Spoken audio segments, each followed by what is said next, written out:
What do we need to do to stop that? We need more public awareness so that people take better steps on their own to protect themselves because they're aware of how bad it is. Mm-hmm. We need to empower some of our national security agencies to take steps to protect American infrastructure, particularly the critical infrastructure like the electric grid, the banking system, the financial networks. We need to have a clear way that when somebody is the victim of a really significant cyber attack, they can call 911 and you know who's going to respond.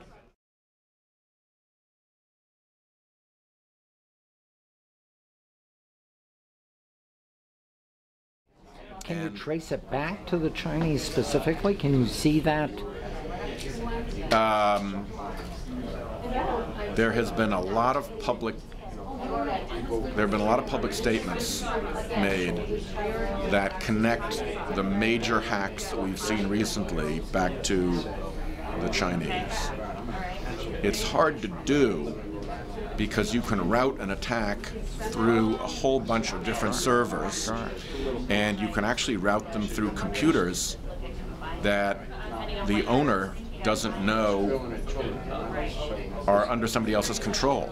That's what a botnet is. It's a whole array of computers that somebody other than the owner has access to and can control. So you can launch an attack from your computer or my computer if you're clever enough and you're somebody completely different.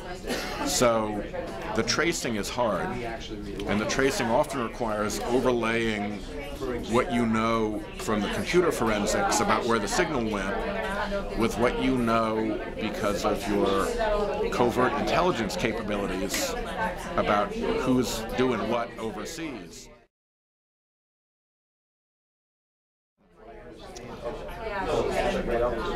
My problem is that I have a lot of classified information about this, so I've got to be careful what I say.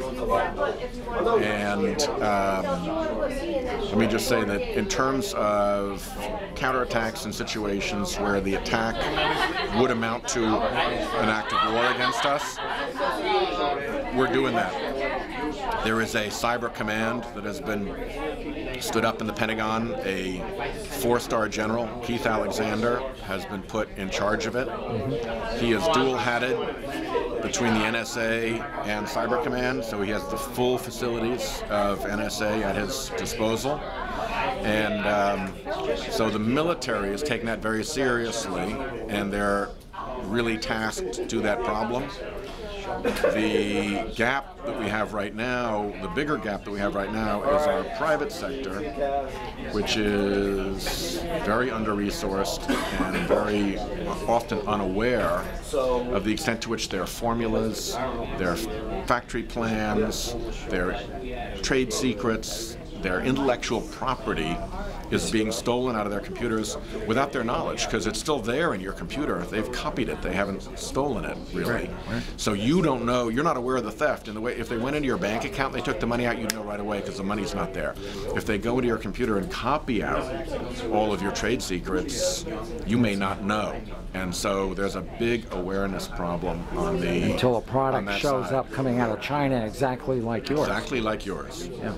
And there are circumstances in which people with the right degree of classification can see how and where a particular American business was hacked, how the data was exfiltrated, where it went, and where the factory now is that is making the product without any R&D expense and without paying licensing to the American company that developed the technology.